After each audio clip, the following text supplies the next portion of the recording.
ஜனாதிபதியினுடைய உரையில் தமிழகத்திற்கு என்னென்ன நன்மைகள் கிடைக்க போகிறது, அது பற்றி பாஜகவினுடைய மூத்த தலைவர் இல கணேசன் என்ன கருத்து சொல்றார்?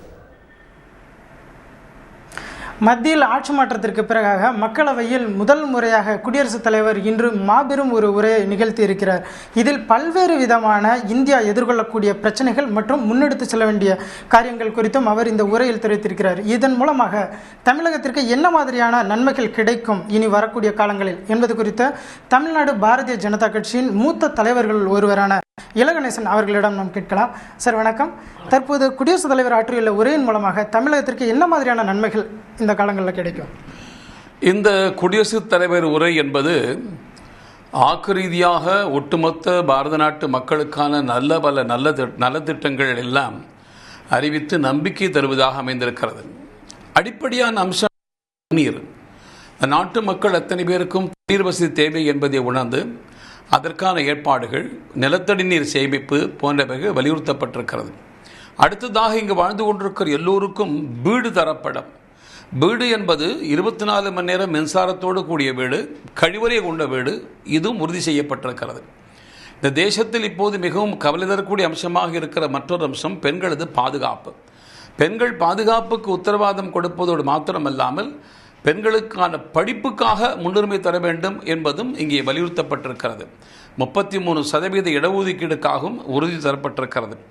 அதே போலவே தொழில் அமைப்புகள், தொழிற்சாலைகள் அல்லது அந்நிய முதலீடுகள் எதுவாக இருந்தாலும் கூட வேலை வாய்ப்புக்கு முன்னுரிமை தரப்பட்டிருக்கிறது. யாரோ ஒருவர் வேலை தருவார், இவன் அங்கு போய் சேவனாக வேலை செய்வான், காலியாக இருக்கு பார்க்கிறதா என்பதை தரக்கூடிய வேலைவாய்ப்பு அலுவலகமாக இருக்கிற எம்ப்ளாய்மெண்ட் எக்ஸ்சேஞ்ச் என்பது வேலை வாய்ப்பை தேடக்கூடிய இளைஞரது திறனை கண்டறிந்து அதற்கு அமைப்பதற்கான ஒரு மையமாக அமையும் என்று குறிப்பிட்டிருப்பது என்பது உண்மையிலேயே பாராட்டக்கூடிய ஒரு வரவேற்கத்தக்க அம்சமாக நினைக்கின்றேன்.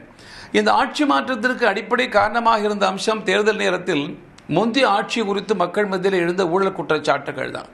இந்த அரசாங்கம் உத்தரவாதம் தந்திருக்கிறது. ஊழல் இல்லாத ஆட்சி, வெளிப்படைத்தன்மையான ஆட்சி. அது மாத்திரமல்ல, அப்படி ஆட்சி அமைப்பதற்காக உடனடியாக தீர்வு, அதுக்கப்புறம் ஒரு ஒற்றைச்சாளர் முறையிலே தீர்வு, நவீன கணினி முறைகளை பயன்படுத்தி எங்கெங்கெல்லாம் லஞ்ச லாவணத்தை தடுக்க முடியுமோ, விரைவுபடுத்த முடியுமோ அப்படிப்பட்ட முயற்சிகளை மேற்கொள்வது என்று ஊழலற்ற நிர்வாகத்தை, நவீன நிர்வாகத்தை தருவதற்காகவும் உத்தரவாதம் வந்திருக்கிறார் என்பதும் முக்கியமான அம்சம். எல்லை பாதுகாப்பு குறித்தும், குறிப்பாக வடக்கு கிழக்கு எல்லையில் இருக்கிற பகுதிகள் எல்லாம் முறையான பலமான வேலிகள் போட்டு காக்கப்படும் என்பதும் இங்கே உறுதி தரப்பட்டிருக்கிறது. அதே போலவே நம்முடைய பாரத நாட்டின் சொந்த நாட்டின் ஒரு பகுதி இன்னொரு பகுதிக்கு அகதிகளாக இடம்பெயர்ந்து வந்திருக்கிற ஜம்மு காஷ்மீர் மாகாணத்தை சார்ந்த பண்டிதர்கள் 20 ஆண்டுகளுக்கு பிறகு மீண்டும் அவர்கள் தன்னுடைய தாயகத்திற்கு திரும்பி பாதுகாப்போடு கூட மகிழ்ச்சியோடு கூட வாழ்வதற்கான எல்லா விதமான உத்தரவாதம் செய்து தரப்படும் என்பதும் குறிப்பிட்டிருப்பது என்பது இது ஏதோ ஜம்மு காஷ்மீர் பற்றிய விஷயம் மாத்திரமல்ல, ஒட்டுமொத்த பாரத நாட்டு மக்களை பொறுத்த அம்சமாகவும் இருக்கிறது. கங்கை தூய்மைப்படும் என்பது ஏதோ உத்தரப்பிரதேச மக்களுக்கான அம்சம் அல்ல. கங்கை என்பது இந்திய நாட்டுக்கு அத்தனை பேருக்கும் பொதுவான ஒரு அம்சமாக இருக்கிறது. இந்திய மொழிகளை பொறுத்தவரையில் அதனுடைய இந்திய பாரம்பரியம் பாதுகாப்பது ஆகியவையும் இதில் குறிப்பிடப்பட்டிருக்கிறது. என்னை பொறுத்தவரை ஒட்டுமொத்தமாக நம்பிக்கை தரக்கூடிய உரையாக நம்முடைய குடியரசுத் தலைவர் உரை அமைந்திருக்கிறது. நன்றி சார். தற்போது பாராளுமன்றத்தில் குடியரசுத் தலைவர் இருக்கக்கூடிய இந்த உரையில் உலகமே இந்தியாவை எதிர்நோக்கி பார்த்து கொண்டு இருக்கக்கூடிய பிரச்சனைகள் மிக முக்கியமானது ஊழல் மற்றும் அதற்கு அடுத்தபடியாக பெண்களுக்கு எதிரான கொடுமைகளை எந்த வகையில் களைவது என்பதுதான் மிக முக்கியமான ஒன்றாக இருக்கிறது. இது குடியரசுத் தலைவருடைய இந்த உரையில் இடம்பெற்று இருப்பது பொதுவாக அனைத்து கட்சியினரையும் வரவேற்கக்கூடிய ஒன்றாக இருக்கிறது. விக்ரம்.